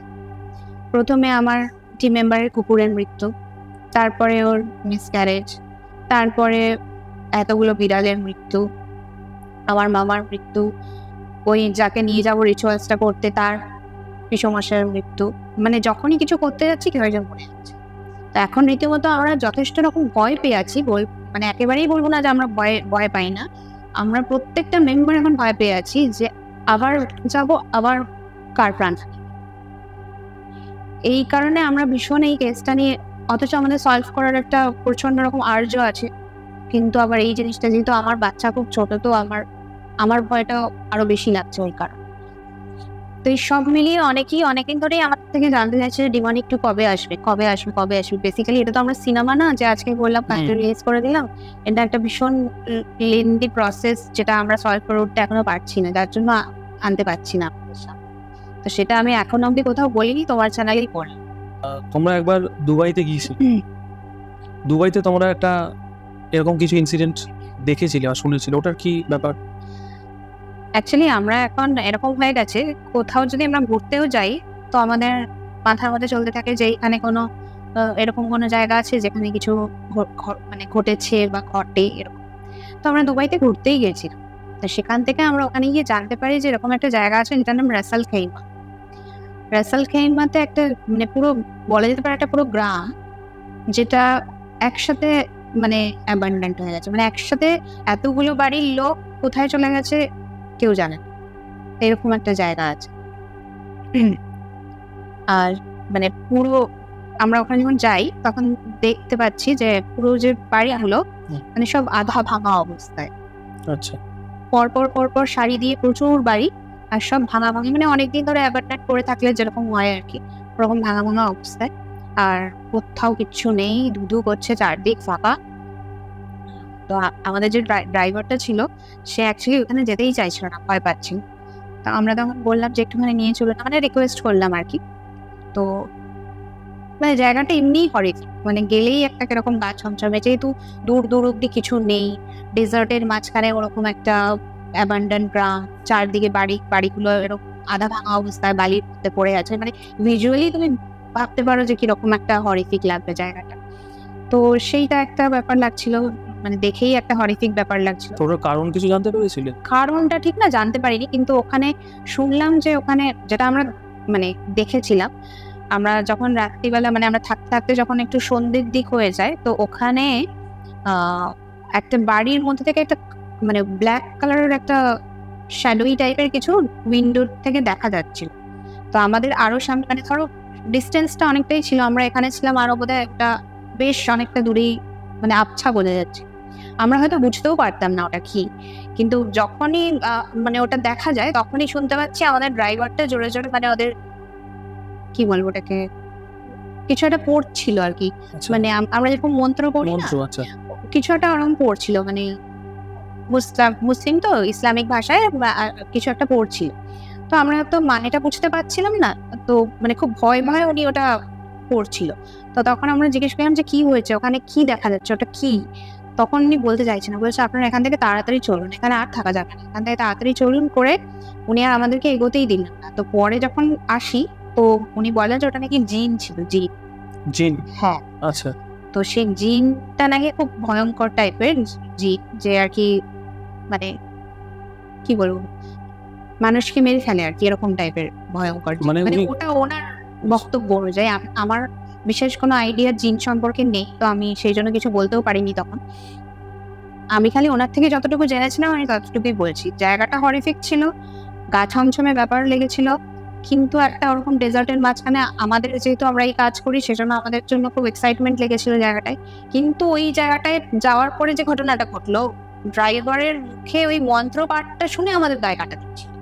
তোমরা কি দেখেছিলে কিছু? হ্যাঁ, একটা কালো মতন আবছা, মানে একটা পরিষ্কার না, কিন্তু কালো মতন একটা আবছা কিছু জানলার মানে উইন্ডোটা যে দেখা যাচ্ছে ওটার ওখানে দেখা যাচ্ছিল। তার ফলে কি এটা পুরো পরিত্যক্ত হয়ে যায়? এখন ওই জিনের জন্য পুরো ওই অ্যাকচুয়ালি ওখানে কি ঘটেছিল সেই ঘটনাটা খুব একটা কারোর কাছে পরিষ্কার না, মানে কেউই খুব একটা পরিষ্কার ভাবে জানে না, কিন্তু এতটুকু জানে যে ওখানে কেউ যায় না, কেউ যেতে চায় না, কাউকে নিয়ে গেলেও যেতে চায় না, মানে ড্রাইভারটাও আসতে চাইছিল না। আমরা অনেক জোর করার পরে মানে অনেক রিকোয়েস্ট করার পরে উনি গেছিল।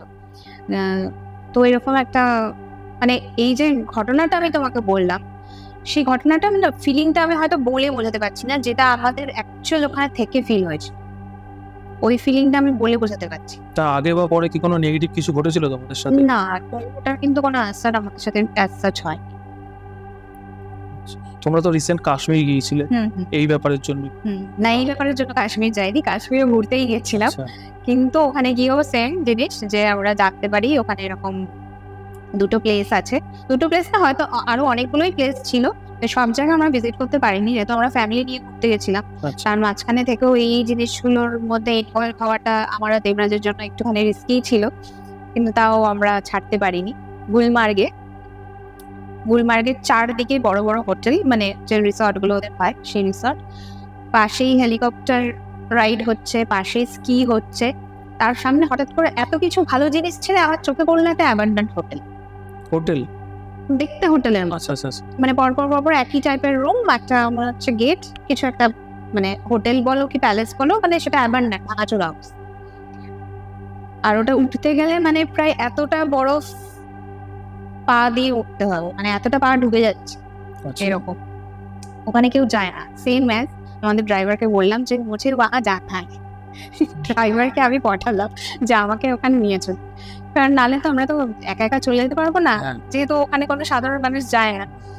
তো বলছে সবাই এখানে, কেউ হেলিকপ্টার রাইড করছে, কেউ স্কি করছে, কেউ এটা করছে ওটা করছে, ফটো তুলছে, আপনাদের ওখানে যেতে হবে কেন? না আমাদের ভালো লাগছে, আমাদের ড্রাইভারকে বলি কি আমরা কি করি বা কিছু, ওনাকে নিয়ে চলে ওখানে। বলছে না ওখানে যাওয়াটা ঠিক হবে না, ওখানে চুড়েল থাকে এরকম। আমি চুড়েল থাকে মানে কি হয়? বলছে না শুনেছি ওখানে নাকি চুড়েল থাকে, ওখানে সব ছেলেদেরকে ধরে নিয়ে যায়, তারপর আর সেই ছেলেগুলোর কোনো ট্রেস পাওয়া যায়। আমি আর দেবরাজ এগুলো শুনে মনে মনে হাসছি আর বলছি কি গল্প দিচ্ছে। ঠিক আছে তাহলে আমাদেরকে ওখানে নিয়ে যাও। সে আমি তো উঠতে পারছি না, এত বরফ। কোনো মতে ড্রাইভারই আমাকে ধরে ধরে ধরে ধরে ওপরে নিয়ে গেছে, তার মধ্যেও হঠাৎ করে একটা জায়গায় বরফ এতটা নরম ছিল, পুরো এতটা পা ডুবে গেছে। আমি তো ভাবলাম আর বার করতে পারবো না। তারপর কোনো মতে সেই মানে এতটা মানে এই কথাগুলো আমি এটা বলছি এই কারণে যে কতটা কষ্ট করে ওই জায়গাটায় পৌঁছেছিলাম সেইটা বোঝানোর জন্য বলছি। ওখানে পৌঁছে পুরো জায়গাটা ভিজিট করে একটা অদ্ভুত সুন্দর হেভেনের মাঝখানে একটা হেল দেখতে পাচ্ছিলাম। মানে ওইটার যে টপ ফ্লোরে যখন গেছি না, চারদিকটা সাদা বরফ। মানে গুলমার্গ কতটা সুন্দর সবাই যারা কাশ্মীর জানে তারা জানে। ওই ফ্লোর থেকে পুরো গুলমার্গটা দেখা যাচ্ছে, আর তার মধ্যে মনে হচ্ছে এটা আমরা একটা হেলে চলে এসেছি। তোমরা কি গ্যাজেট নিয়েছিলেন? না, আমরা খুব বেশি গ্যাজেট আমরা নিয়ে যাইনি, কয়েকটা বেসিক জিনিস যেটা আমাদের সাথে মানে ওটা ভূত ধরার জন্য নিয়ে যাই না, এমনি জাস্ট থাকে কোথাও যদি পেয়ে যাই তাহলে একবার এক্সপেরিমেন্ট করে নেবো সেই জন্য। আচ্ছা, সেই হিসেবে কয়েকটা সিম্পল জিনিস আমরা ক্যারি করি। কারণ আরো ক্যারি করেছিলাম এই কারণে, ওখানে অনেকেই হয়তো জানবে, গুগল সার্চ করলে দেখতে পারবে ওখানে খুনি নালা, উধামপুর আর্মি ক্যাম্প, প্রচুর হন্টেড প্লেসেস আছে যেটা আমাদের জম্মু যাওয়ার রাস্তায় পড়ে। ওগুলোতে যাবো বলেই মেনলি আরো প্রিপারেশন নিয়েছিলাম, কিন্তু ওগুলোতে যেতে পারি। আমাদের শ্রীনগর থেকে জম্মু যাওয়ার সময় রাস্তা পাথর পরে ব্লক হয়ে যায় আর আমরা বাই রোড যেতে পারি। তো এটা হচ্ছে আমাদের উপরই পাওনা হয়ে গেছে, এটার কথা জানতামই না, এটা যে পাবো এটা জানতামই না। মানে যেটা তোমরা গুলমার্গে ওই হোটেলটা পাবো, হ্যাঁ ওটা তো আমরা জানতামই না। তো ওখানে গিয়ে ওরকম একটা ইরি টাইপের ফিলিং তো লাগছিল, তার সাথে ভালোও লাগছিল, মানে এত সিনিক বিউটি তার মাঝখানে এরকম একটা জিনিস। অদ্ভুত ব্যাপার হচ্ছে উনি যা স্টোরিটা বলছিলেন সেই স্টোরিটার সাথে কোথাও গিয়ে কিছু জিনিসের ম্যাচ পেয়ে যাচ্ছে। মানে ড্রাইভার যে স্টোরিটা, হ্যাঁ উনি বলছে এখানে চুড়েল থাকে, এখানে ছেলেদেরকে নিয়ে আসে, তারপর সেই ছেলেগুলোকে খুঁজে পাওয়া যায় না, ছেলেগুলো মারা যায়, এরকম একটা স্টোরি উনি বলছেন। আমরা গিয়ে দেখছি যে ওখানে সত্যি 4-5 পাটি জুতো পেয়েছি, মানে শু সব এক পাটি করে, মানে এক পায়ের জুতো আছে আর নেই, আর এরকম যে একটা নয় প্রায় 4-5 পাটি। আচ্ছা, মানে এক পাটি জুতো খালি ছিল, মানে কোনো কিছু কি এমনি কোনো কাউকে দেখেছিলে, মানে কোনো মানুষ কি কিছু ছিল? না না, কোনো মানুষ ওখানে যায় না, কোনো ড্রাইভারই তো বলছে কেন যাবে, আচ্ছা এখানে তো কেউ যায় না। আর বললাম না অনেকটা উপরে, অনেক কষ্ট করে যে জায়গাটায় উঠতে হয়, তো সেটা ওখানে পসিবল ছিল না কারোর পক্ষে যাওয়া। ওখানে এরকম আমরা অনেকগুলো শুজ পাই যেগুলো সব ওই একটা করে, মানে চটি না কিন্তু শুজ সব ওই এক পাটি করে। তো তখন সেটা ড্রাইভার তো কোনো ভাবেইনি যে ওরকম কিছু পাওয়া যাবে। তো বলছে যে না না এখান থেকে চলো, আমি দেখলে তো আমি যা বলেছিলাম সেগুলো সব সত্যি হচ্ছে, এখানে সত্যিই ছেলেদেরকে নিয়ে আসে, এখান থেকে চলো চলো করে সেই ভয়ে ওখান থেকে চলে আসার বুদ্ধি করছিল। আমরা ভাবলাম যে না আমরা একটু থাকবো, একটু সন্ধ্যে অব্দি থাকবো, বেশিক্ষণ থাকবো না, কারণ আমরা গেছিলামই একটুখানি দুপুর গড়িয়ে গেছিল, বিকাল হতে চায়, আমরা একটুখানি সানডাউন অব্দি থাকি। তো অনেক কষ্ট করে ওকে বুঝিয়ে টুঝিয়ে সানডাউন অব্দি ছিলাম।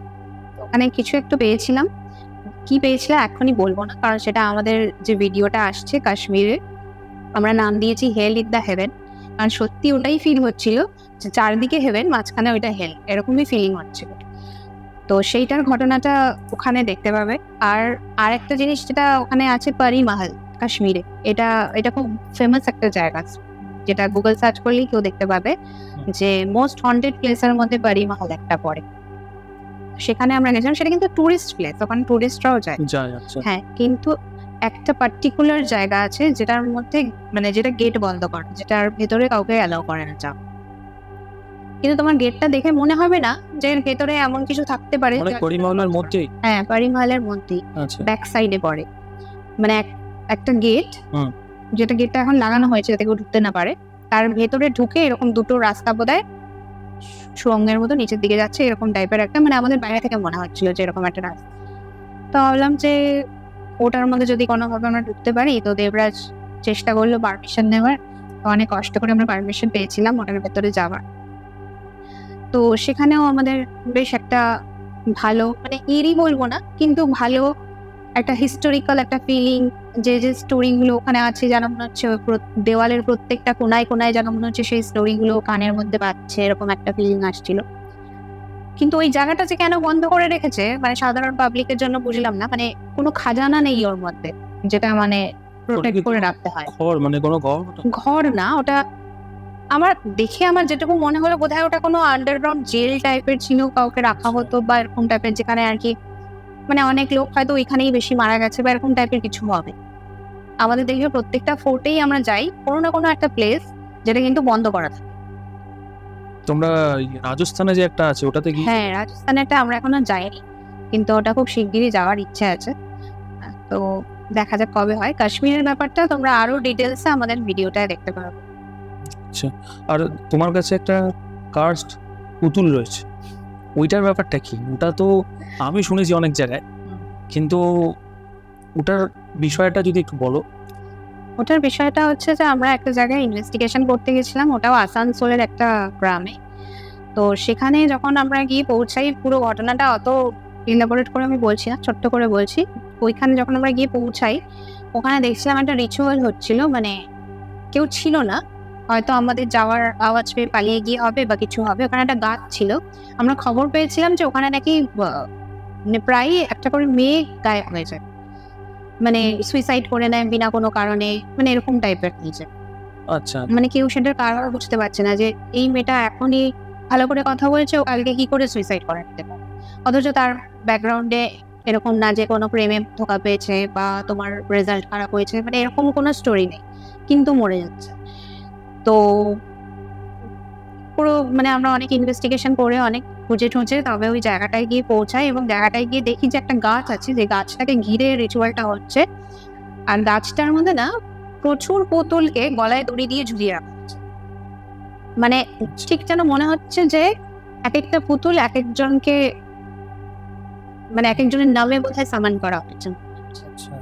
আর ওটারই নিচে একটা স্যাটানিক কোনো একটা রিচুয়াল হচ্ছিল, যেখানে আর একটা পুতুল রাখা ছিল।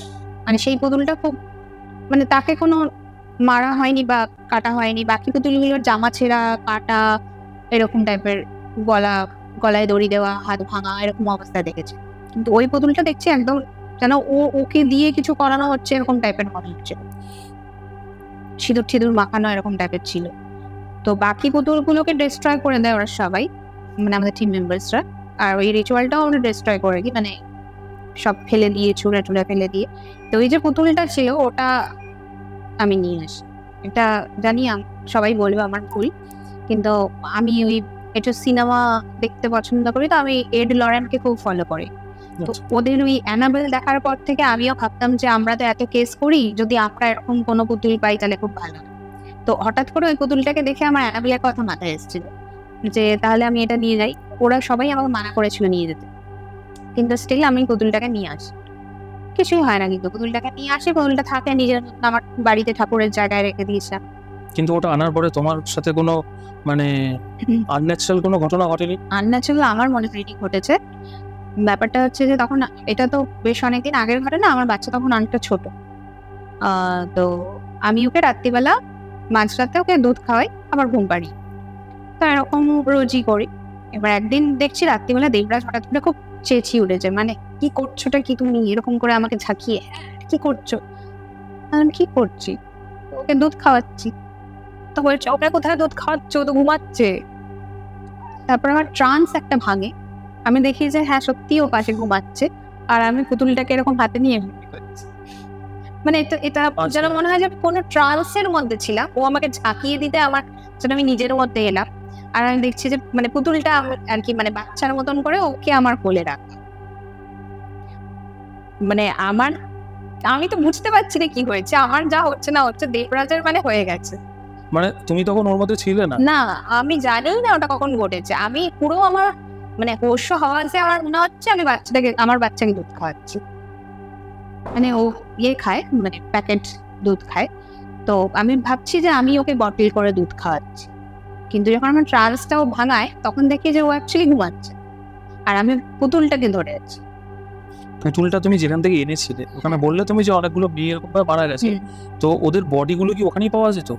বডি না, মানে ওই গাছের ওখানে না, মানে ধরো বিনা কারণে কেউ একজন বাড়িতে গলায় দড়ি দিয়েছে। আচ্ছা, তাদের বাড়িতে আর কি? হ্যাঁ, মানে বিভিন্ন বিভিন্ন জায়গায় লোকালিটিতে, কিন্তু যেগুলোর কোনো কারণ খুঁজে পাওয়া যাচ্ছে না, যে একটা তো কোনো কারণ হবে যেটার জন্য। আর যখন এটা র্যান্ডামলি অনেকের সাথে ঘটছে, মানে পর পর পর পর পর পর, তখন ওটা ওদের জন্য একটা সন্দেহের বিষয় হয়ে দাঁড়ায় যে এতগুলো মেয়ে একসাথে কেন এইভাবে সেম প্যাটার্নে মারা যাচ্ছে। তা যারা ওখানে ওই গাছগুলোতে পুতুলগুলো লাগিয়েছিল, গলায় দড়ি দেওয়া বললে, আর নিচে একটা একদম স্যাটানিক হচ্ছে, তো যখন হচ্ছিল তখন কি ওখানকার লোকেরা কোনো প্রোটেস্ট করেনি? ওটার বেশ বিষয় অ্যাকচুয়ালি প্রচন্ড, মানে ভিতরে তো গ্রামের লোকেরা এমনি জিনিসগুলোকে ভয় পায়। এই ঘটনাটা আমাদেরকে যিনি জানিয়েছিলেন উনিও নিজে ভয় ভয় জানিয়েছিলেন বারবার, মানে আমাদেরকে বলা হচ্ছিল যে কোনোভাবে যেন ওনার নাম না আসে, মানে ওনার নাম যদি সামনে আসে ওকে ওরা মেরে ফেলবে, এরকম টাইপের থ্রেট, যার জন্য কেউ মুখ খুলতে পারে না। উনি মানে আমাদের ভিডিওস দেখে অনেক সাহস করে আমাদেরকে ফোন করে জানায়, কিন্তু চাইনি যে কোনোভাবে আমরা ওনাকে সামনে তো আমরা আনিও, কারণ যদি কারোর মানে লাইফ থ্রেট থাকে তো আমি কেন তাকে সামনে আনি। তো আমরা খালি ওই জায়গাটা খুঁজে পাওয়ার চেষ্টা করছিলাম যে সত্যি কি এরকম কোনো জায়গা আছে, কারণ যে লোকটা আমাদেরকে বলেছিল সেই লোকটা নাকি একবার যখন মানে ওই লোকালিটি দিয়ে একবার ফিরছিল, তখন মানে তার পাশে একটা জঙ্গলের রাস্তায় মানে শর্টকাট পড়ে, উনি শর্টকাট দিয়ে ফিরছিলেন, তখন দেখছিলেন যে জঙ্গলের একদম ভেতরে কোনো আগুন টাগুন জ্বলার মতন কিছু হচ্ছে। সেটা দেখে ওনার সন্দেহটা আসে যে ওখানে কি তাহলে কিছু হচ্ছে যেটা মানে বাজে জিনিস। সেটা আমাদেরকে বলে যে এরকম আমি না একদিন দেখেছিলাম, তারপর থেকে আমি আর ওই রাস্তায় যাই না, আর ওই রাস্তায় গেলেই যেই নাকি যায় তার জ্বর এসেছে, আর সেই জ্বরের কারণ খুঁজে পাওয়া যায়। তো তারপর তো আমরা ওটা পেয়েছিলাম, আর পুতুলটা আনার পরে এটাই ঘটেছিল, দেবরাজ সেই পুতুলটাকে নিয়ে ছুঁড়ে বাইরে ফেলে দেয়। আমি তখন বললাম যে প্লিজ এটাকে ফেলো না, আমি অনেক কষ্ট করে নিয়ে, মানে এটা কি কোনোভাবে তোমাকে প্রসেস করে দিয়েছে? এখন কি করেছে আমি নিজেও জানি না, মানে তারপরে আর কিছু হয়নি, ওটা ফেলে দিয়েছিল, আমি সেটাকে উঠিয়ে নিয়ে আমি ঠিক আছে বাড়িতে রাখতে হবে না, স্কুটির মধ্যে রেখে, আচ্ছা খেলবো না, তো স্কুটির মধ্যে রেখে দিয়েছে, ওকে আর বাড়িতে ঢোকায়নি। আর তারপর থেকে কিছু। তোমরা যে ওখানে গিয়ে ডিস্ট্রয় করলে, তোমাদের কেউ বাধা দেয়নি ওখানে? কেউ ছিল না তো, ওরা জঙ্গলের একদম ভিতরে। তোমাদের টিম গেছিল? কেউ ছিল না, আমরা যথেষ্ট লুকিয়ে লুকিয়ে কাজটা করেছিলাম, কারণ আমাদেরও মনে হচ্ছিল যে কেউ জানতে পারলে আমাদেরকে, কারণ এতটাই ওখানে মানে ভয়ঙ্কর পরিবেশটা ছিল, মানে ভূতে বা এইসবের থেকে বেশি মানে যারা জিনিসটা করছে তাদের ভয়টা বেশি ছিল। তারা আমাদের কিছু না করে দেয়, বেড়ে না দেয়, ছুরি বসিয়ে নিতে পারে, কিছুই করতে পারে না, কারণ যারা এই টাইপের কাজ করে তারা ভীষণ ডেসপারেট, তারা কোনোভাবেই আমাদের উপর, আমরা ওদের কাজে বাধা দেওয়ার চেষ্টা করছি তো আমাদের উপর কিছু করতেই পারে। তো আমরা খুব লুকিয়ে লুকিয়ে কাজটা করেছি, মানে তাড়াতাড়ি করে কাজটা করে চলে এসেছি। আচ্ছা, কলকাতার এত তো ভুতুরে স্থান রয়েছে, পুতুল বাড়ি, তারপর আমাদের যে লাইব্রেরি, এগুলোর ব্যাপারে তোমরা ইনভেস্টিগেট করো? অনেকবার চেষ্টা করেছি এগুলো করার, কিন্তু এইসব জায়গাগুলোতে আমরা রিচ করতে পারি। এইসব জায়গাগুলোতে যেতে গেলে সেন্ট্রাল গভর্নমেন্ট থেকে পারমিশন লাগে, আর সেন্ট্রাল গভর্নমেন্ট এগুলো করার জন্য পারমিশন দেয়, আর পারমিশন দিলেও সেখানে অনেক মানে হিউজ অ্যামাউন্ট অফ মানি ওদেরকে ডোনেশন হিসাবে দিতে হয়, যেটা আমাদের পক্ষে পসিবল দেওয়া।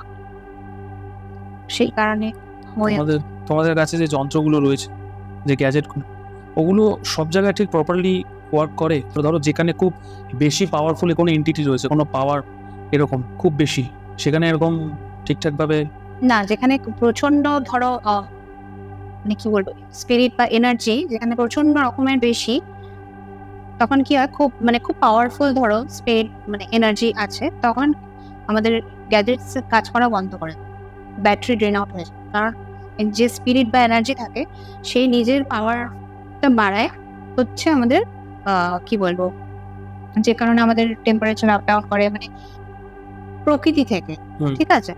তো সেই জন্য ব্যাটারি জনিত কিছু থাকলে সেখান থেকেও সেটা ড্রেন আউট হয়ে যায়, যে কারণে আমাদের একসাথে 4টে গাড়ি অন হচ্ছিল, কারণ ব্যাটারি ডাউন হয়ে গেছে।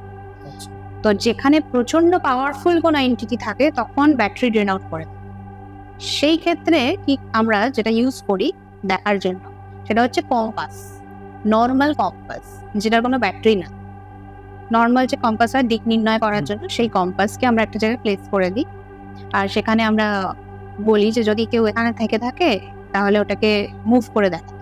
তো সেই কম্পাসের কাঁটা যদি মুভ করতে শুরু করে দেয়, দ্যাট মিনস কোনো এনার্জি আছে যে এটাকে ম্যানিপুলেট করছে। সেই জন্য আমরা কম্পাসটা ইউজ করি। যখন আমাদের সমস্ত যে ব্যাটারি জনিত যে গ্যাজেটস আছে সেগুলো কাজ করা বন্ধ করে দেয়, তখন ওইটা দিয়ে আমরা বুঝতে পারি যে এখানে কিছু আছে। ওটাকে ড্রেন আউট তো করতে পারবে, ওটা তো কিছু দিয়ে চলছে। এটা একটা আছে। তারপরে আমরা একটা বেলুন এক্সপেরিমেন্ট করি। বেলুন এক্সপেরিমেন্ট, সেটা কিরকম? কোনো এয়ার টাইট রুম, ধরো সেখানে কোনো জায়গা দিয়ে হাওয়া পাস করতে পারবে না, এরকম একটা জায়গা, সেখানে আমরা একটা বেলুনকে ঝুলিয়ে দিই, দিয়ে আমরা স্পিরিটকে কল করি আর বলি যে যদি এখানে কেউ থাকে তাহলে এই বেলুনটাকে মুভ করে দেয়। সেই স্পিরিটের যদি মানে কি বলবো শক্তি যদি সেরকম হয় তাহলে সে বেলুনটাকে মুভ করা যায় উইদাউট এনি হাওয়া বা কিছু। মানে যেখানে ধরো কোনো হাওয়া প্রবেশ করা সম্ভবই, সেই রুমেও বেলুনটা মুভ করতে শুরু করে। আচ্ছা, তো সবসময় যে প্রত্যেকটা জায়গায় আমরা একই গ্যাজেট ইউজ করবো সেরকম না, আমরা জায়গা বুঝে সেখানে কি রকম কি ঘটনা ঘটছে সেটার উপর ডিপেন্ড করে আমরা সে মানে কোনখানে কোন এক্সপেরিমেন্টটা করতে হবে সেটা বুঝে আমরা করি।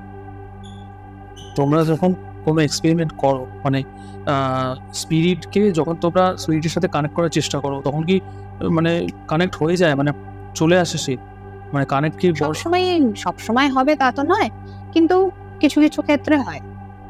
আচ্ছা, মানে অসুবিধাই হয় বেশিরভাগ কানেক্ট করতে। না যে আমি ডাকলাম আর সাথে সাথে চলে সেটা তো হয় না, কিন্তু কিছু কিছু ক্ষেত্রে সেরকমও হয় যে ডাকলাম আর চলে এলো। যেরকম আমি যে ঘটনাটা বললাম মায়ের ঘটনাটা, ওটার ক্ষেত্রে কিন্তু বেশিক্ষণ আমাদের খাটনি করতে হয়নি।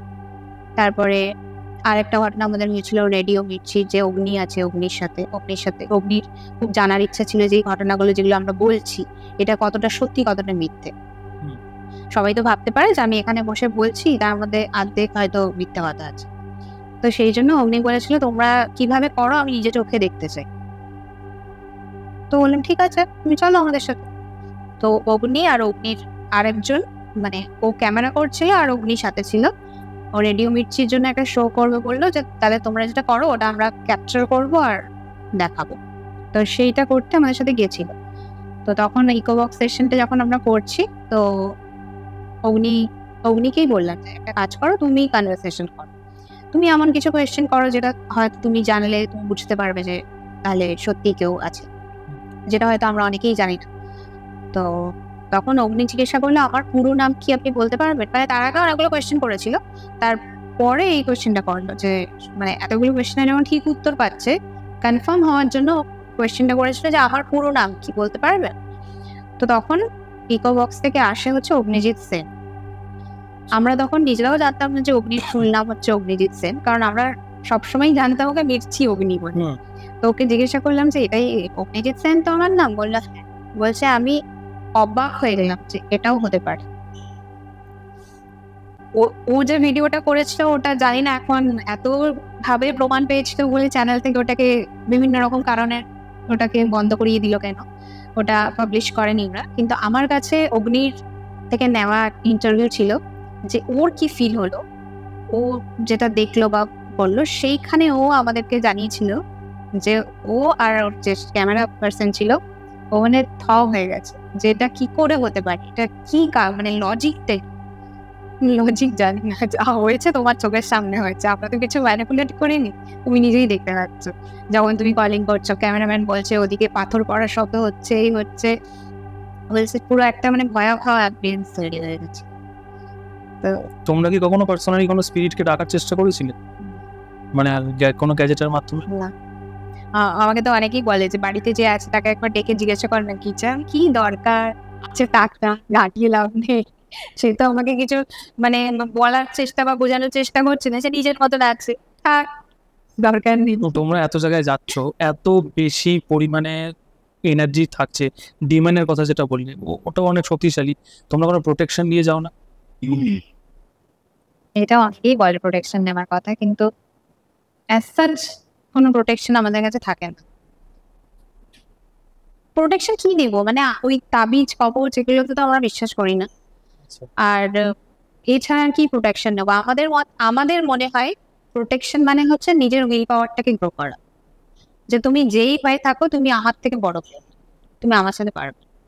সবসময় যে আমার এই ধারণাটা ঠিক হয়ে যায় তা নয়, যেটা আমি বললাম আমার টিম মেম্বারের ক্ষেত্রে যেটা হচ্ছে, ও আমার থেকেও বেশি ডেপো আর বেড়ে পাকা, কিন্তু ওর সাথে যখন এই ঘটনাটা ঘটেছে তখন আমরাও এটা মানতে বাধ্য হয়েছি যে কারোর সাথেই কিছু হতে পারে। কিন্তু এটার প্রোটেকশন কিছু হয় বলে জানে না, হয়তো অনেকেই বলে হয়, বাট আমাদের সেরকম ভাবে কিছু বিলিভ হয় না, সেই জন্য আমরা কিছু সাথে রাখি না। আর সব থেকে বড় কথা হচ্ছে আমরা প্রোটেকশন এই জন্য আরো নেওয়ার চেষ্টা করি না, কারণ আমরা চাই যে সে আসুক। আমি যদি প্রোটেকশনই নিয়ে যাই তাহলে সে কেন আসবে? তো আমাদের কাজটা তাহলে কি করে হবে? আমি তো তাকে ডাকছি, সে আসবে, আমার সাথে কানেক্ট করবে। তো আমি যদি প্রোটেকশনই রাখি, আর যদি সবার মত অনুযায়ী প্রোটেকশন যদি কাজ করে, তাহলে তো সে আসবে, তাহলে তো আমাদের লাভ হবে। এটা যুক্তি আছে এই কথাটা। তাহলে আমরা ইসিদির সাথে এতক্ষণ আলোচনা করলাম, আশা করি আপনাদের ভালো লাগিয়েছে। এরপরে আমরা ইসিদির সাথে আরো ভিডিও বানাবো, ইসিদি ডেট পাওয়ার ব্যাপারটা আছে। ওরকম কোনো ব্যাপার নেই। আর ভিডিওটা কেমন লাগলো অবশ্যই কিন্তু কমেন্টে জানান, ভালো লাগলে কিন্তু একটা লাইক করবেন, সাবস্ক্রাইব করতে ভুলবেন না। আর ফিরছি এরপরে আবার নতুন কোনো পডকাস্টে বা নতুন কোনো ঘটনা নিয়ে। ততক্ষণ বাই, নমস্কার।